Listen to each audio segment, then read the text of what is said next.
कामयाबी मिली तो बहुजन समाज का निर्माण हुआ था, इसलिए कामयाबी मिली।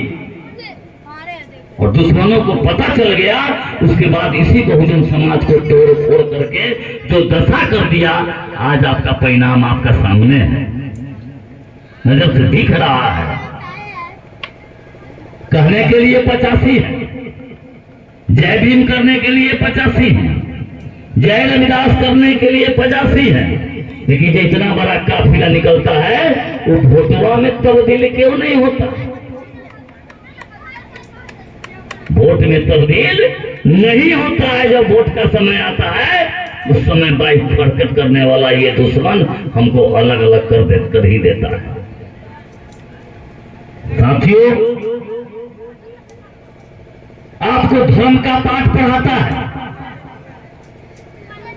हिंदू मुस्लिम करके एक दूसरे को दुश्मन बताता है, आपको धार्मिक बनाए हुए है, आपके मस्तिष्क पर कब्जा कर लिया।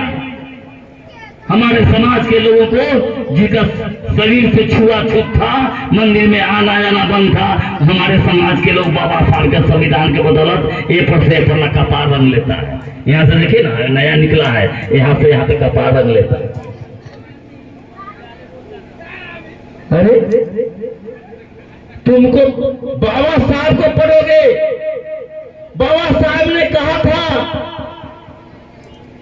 ए बहुजनों, एक समय आएगा इस देश के अंदर फटा हुआ कपड़ा पहन लेना,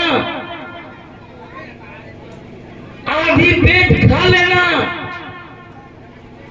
ये सारा कष्ट मंजूर कर लेना, लेकिन इस देश को कभी हिंदू राष्ट्र मत बनने देना, कभी भी हिंदू राष्ट्र मत बनने देना।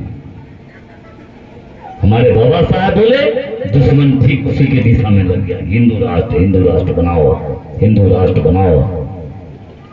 अरे हम लोग को लगा कि हिंदू राष्ट्र खतरे में है,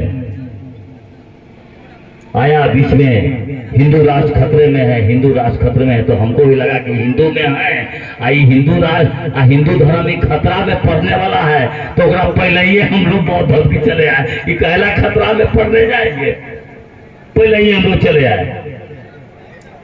साथियों, अगर वास्तव में इन महापुरुषों का सपना उसी दिन साकार होगा जिस दिन ये चौक चौराहे पर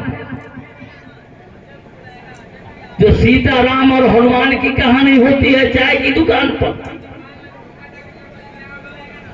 जिस दिन उस चाय की दुकान पर बाबा साहब के संविधान की आर्टिकल 13, 12, 14, 15 कोई भी आर्टिकल की चर्चा होने लगेगी चौक चौराहे पर, समझ लेना कि उसी दिन बाबा साहब का सपना साकार हो गया, उसी दिन उनकी असली जयंती होगी। जिस दिन पार्लियामेंट के अंदर इन महापुरुषों की तस्वीर लगेगा, बौद्धमय भारत बनेगा, उसी दिन महापुरुषों का सपना साकार होगा। लेकिन जब तक हमारे समाज में ये बहुजन समाज एक नहीं होगा और चुट्टा और दलाल भरुए लोग जो बैठे हुए हैं हमारे पार्लियामेंट में बाबा साहब के संविधान के बदौलत, उसको पता नहीं है, यह सब पता है, वो चाहता है कि थोड़ा मौका लग गया, जो लूट खसोट लो, ठेहुना के नीचे बैठ के स्पॉन्ज खाता है, ठेहुना के नीचे बैठ के स्पॉन्ज खाता है। यहाँ पर आता है तो कहता है, क्या कहता है, हम आपके समाज के हैं, पासवान हैं, राम हैं, यादव हैं, कहता है आपके समाज का है। जैसे ही जीत के आपका तो वोटवा ठग लिया, ले लिया, और जैसे ही पार्लियामेंट में चला गया, जाके रामूरी नीचे कर लिया, ठेहुना के नीचे स्पॉन्ज खाने लगा।